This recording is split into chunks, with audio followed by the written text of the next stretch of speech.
Star Wars. Growing up, I was not a huge Star Wars fan. To me, it was just this movie franchise everyone but me had seen before. I had always seen toys and references to it, but I never decided to watch a single one until The Force Awakens was announced. The hype around the franchise was too great, and I could not resist. I watched them and understood why these characters were so beloved. I watched The Force Awakens, and it showed a lot of promise. Sure, it retreaded a lot of the elements from the previous movies, but that was alright. It was the first movie in this new trilogy, and they had to get people on board with it, using some nostalgia to remind them of the good old days. Since watching this movie, I too have become a little bit of a Star Wars fan. That is why I am eventually going to be taking a look at every single Star Wars movie, starting with this one, the most recent, Rise of Skywalker. With this video, I'm just gonna jump right into it. First of all, who is Kylo fighting at the beginning of this, and how did they come into the possession of the Sith Wayfinder? You would think that if the guys were Sith related, they would just give it to Kylo, right? So he uses the darn thing to find Palpatine, and he races an army of ships out of nowhere. This is dumb, and I have many questions. These Star Destroyers must need huge crews to operate, right? So did Palpatine just create the crews out of thin air? Or are these Star Destroyers autonomous and don't need pilots? Are they ghost ships or manned by droids or something? Any explanation? No. By the way, I'm not taking into account any supplementary works for this movie or the franchise. The movies should be able to stand on their own as a series without me having to read books. On the subject of Star Destroyers, it seems they can destroy planets now. If they can do that, what was the point of the Death Star or Starkiller base in the first place? Remember when destroying a planet was a big deal? Right now, poised at the edge of the galaxy, Emperor Zurg has been secretly building a weapon with the destructive capacity to annihilate an entire planet. It would make much more sense for the First Order to use its resources to make a bunch of planet-destroying smaller ships than to have one giant planet-sized ship that can be taken out and all the money that went into it wasted. Back to Palpatine, he orders Kylo to find and kill Rey. Palpatine should not be alive. He was killed and the Death Star was completely obliterated. You don't come back from something like that. And don't tell me that the new Palpatine is a clone and not the real one, or that it's his soul in some sort of clone body, because if it was a clone, it doesn't make sense that he would clone himself into the same old decrepit body he had before his fall down the shaft. The only reason they have Palpatine in this movie is not because it makes sense with what was established in the previous two movies, but because he was the villain in the prequel trilogy and Return of the Jedi. They needed another villain after Rian Johnson prematurely killed off Snoke. That's what happens when a studio doesn't plan out their series of movies and just lets someone have free reign to do whatever they want. If they figured they could just throw Palpatine in here for some nostalgia points, well then, I'm not buying it. Now we're in the Millennium Falcon with our heroes playing space chess. When are they going to play a different game? There should be some other forms of entertainment in this world, and not something that's rehashed so the audience can go, oh, I've seen that before. This movie must be good. He can't beat us every time. And apparently he does. How does he do it? Rey tries to hear the voices of the previous Jedi, but can't because she's a terrible avatar, and her avatar spirit got removed and destroyed. Oh, wait a minute. Wrong franchise. So they return to base, and Rose has a much noticeably smaller role in this movie than she did in The Last Jedi. I know most people didn't like her character, but I did accept that awkward kissing scene. I'm not going to comment on the Leia scenes because they did the best they could with her passing. C-3PO acts like he's about to pass, which I think is supposed to be some sort of weak foreshadowing to make us believe the people in charge of making this movie have the balls to kill off one of our main good guys. In the event that I do not return, I want you to know that you have been a real friend or two. On Kylo's ship, he repairs the helmet that he smashed. This is another product of the lack of direction in these movies. In fact, let's make a counter of all the things in this movie that I think are the direct result of no direction in this franchise. Starting at number 2. One for Palpatine being here and the other for the helmet because it shouldn't have been destroyed in the first place, or this movie should have just left it alone. Some stormtroopers comment on the Knights of Ren to remind us that they still exist in the most cringe way possible. Knights of Ren. Ghouls. Our heroes then arrive on another desert planet on the same day that there's a massive celebration, so they can find the other Wayfinder. I really don't like how there's not one but two MacGuffins in this movie. They are being chased, and Poe comments in surprise on stormtroopers using jetpacks to fly, with the laziest delivery I have ever seen in any movie ever. They fly now! They fall into some quicksand with a cave underneath it. I highly doubt that's how quicksand works. The sand would just collapse into itself due to, gravity. They just happen upon the exact item they need inside this cave, and C-3PO can't translate what's on the dagger because it's in some Sith language. But wait, wasn't C-3PO made by Anakin Skywalker as a kid?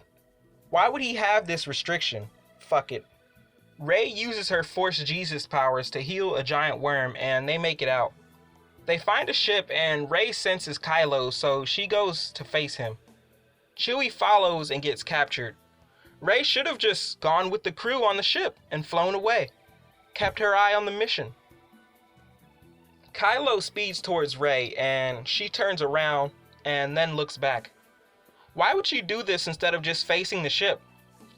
It's supposed to look cool, but it just looks stupid. Also, Kylo has seen her abilities before, so he should have known something like her slicing the wing would happen. He should have just shot her. Your aircraft has guns, use them. The scene with Rey using lightning and blowing up the ship housing Chewie was cool. I can't believe they actually killed Chewie. That would make this movie interesting. But no, of course they didn't. In fact, he's back in the next scene. You wouldn't want your movie to, actually have consequences. You wouldn't want your story and characters to feel like they're going somewhere. If I watched this movie in theaters, it would be at this point I would walk out and go take an hour-long shit. So they then go to this cold planet where this woman named Zorii wants to kill Poe. She has her chance but doesn't. Again, in the sword/gun standoff between her and Rey, she doesn't. She has a gun to Rey's face while Rey has a melee weapon. All Zorii has to do is, twitch her finger and Rey is dead. Rey would have to swing her sword or lean forward to inflict damage. Why does Finn care about Poe's background? Finn used to be a stormtrooper, so he should be the last one to give a damn about Poe having a shady past. You were a spice runner? You were a stormtrooper? Were you a spice runner? Were you a scavenger? We could do this all night. This makes Finn look hypocritical. When they finally get C-3PO to translate the Sith language, they treat his memory wipe like it's his death. Just like with Chewie, they can't commit to it. Why? Why can't the makers of these movies just grow a pair and commit to something meaningful? Tell a freaking story, it's not that hard. So, Zorii is awfully forgiving to Poe. So forgiving, in fact, that she just gives Poe an item she has been saving for a long time that will allow her to start a new life. This is so unearned. When Kylo said Rey's parents were no one, I guess that's out the window. I like the idea in The Last Jedi that anyone can be a part of the Force, that it's not tied to any specific bloodline.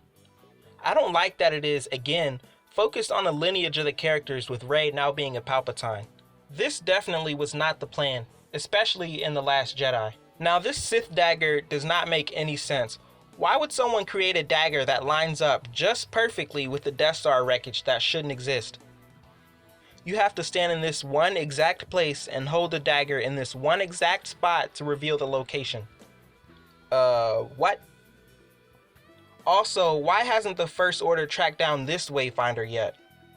Surely they knew it exists. Who is this girl and why does Finn need yet another love interest? We'll come back to this later. Sith Rey is a tease. She was only put in here for the trailer and to rhyme with the scene in Empire Strikes Back. We never get the sense that Rey might actually turn to the dark side. She never strays from her morals. Using lightning is not the same as having the morals, motivation, and outlook of a dark side member. In fact, her being related to Palpatine means very little to her. He is still just some bad guy to be defeated. Next, there is another fight between Rey and Kylo. It would be pretty cool if I felt something during it. It feels so hollow. I just want this movie to be over with. Rey stabs him and immediately heals him right after. What the hell was the point? After this, Kylo throws his lightsaber away. Why would he do that? Having a red lightsaber doesn't make you evil. I know JJ is trying to convey that throwing the lightsaber away means getting rid of his evil side, but it's just stupid. It's like throwing your gun away and then running into Afghanistan. He needs his main weapon for the next fight he knows is coming. Save a scene like this for the end of the movie. After the battle on the ship, Rey goes to strand herself and throws her lightsaber into the fire. The ghost of Luke interacts with it, so I guess ghosts can interact physically beyond casting lightning now. They should be able to fight, and with all the voices we hear at the end of this movie, there should be enough of them to form an army. I don't want to hear any excuses as to why the people writing this movie didn't think of that. Anyway, Luke gives her some advice and she decides to use the somehow intact Wayfinder to go to the Sith planet and put an end to Palpatine once and for all. At least until he comes back for the next Disney-made sequel series. The rest of the Resistance follow her there by tracking her as she's going. Their plan is to take down a navigation tower on foot. But why? You can just shoot the thing from the air as they do in every other movie. Let's talk about Palpatine's plan. At first he says he wants Kylo to go out and kill Rey. Now, when Rey arrives in front of him, he says he has been waiting for her all along so she can take the throne as Emperor by his side. But I ask you this. What would have happened if Kylo succeeded in killing her? Next he changes his mind and wants Rey to kill him, somehow making her become evil, or that he will take her over and they will become one. Then Rey and Kylo resolve to kill him.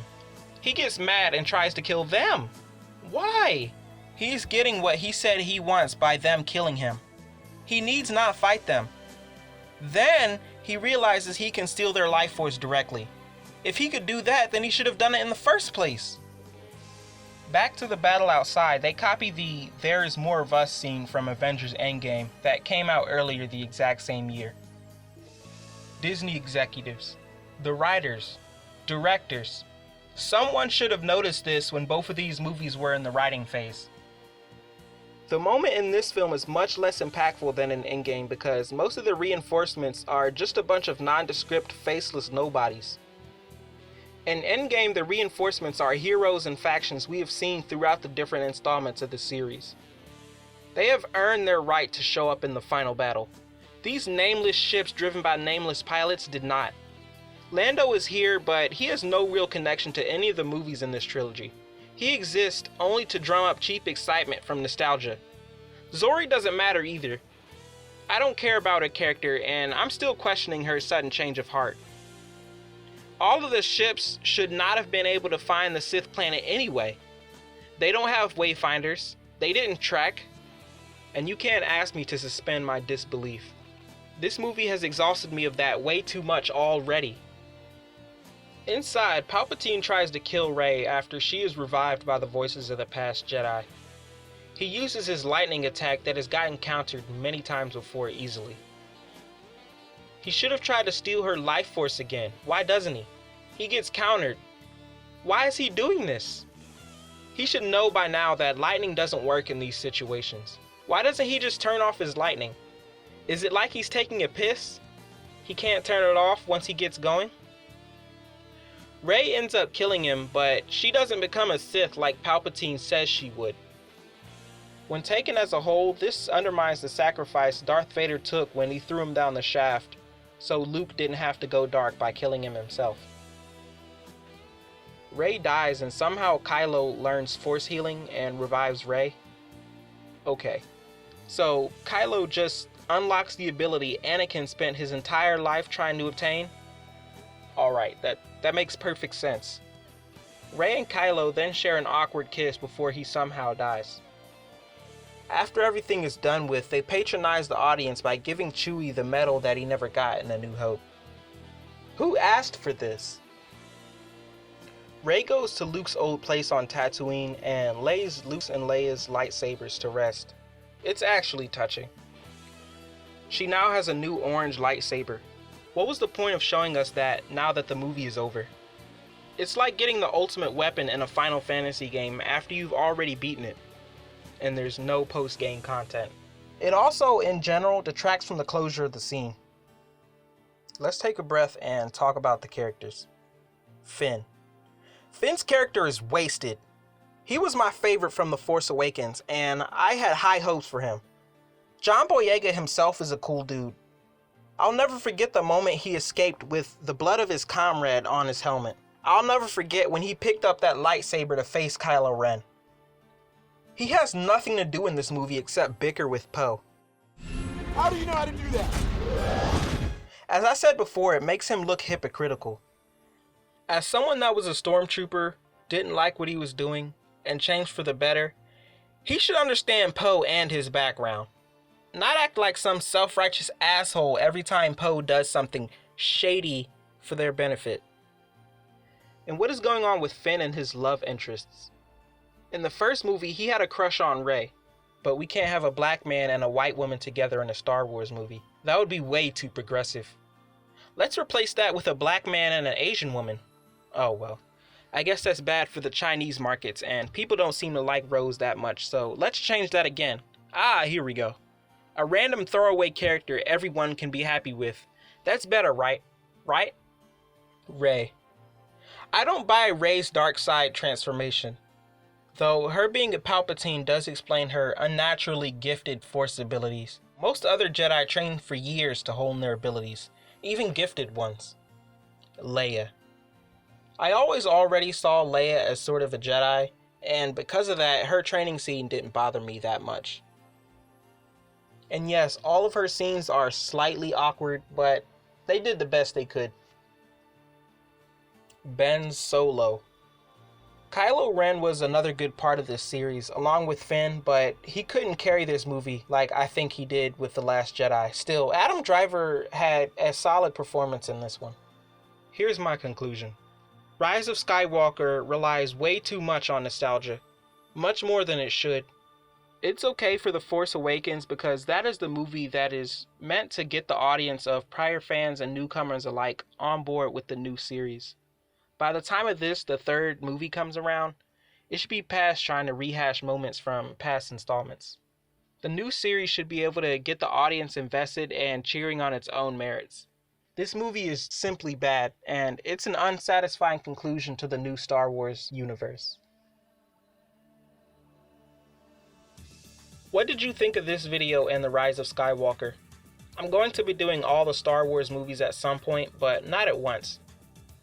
I'm probably going to make every other video a Star Wars video until they're done. You know, space them out.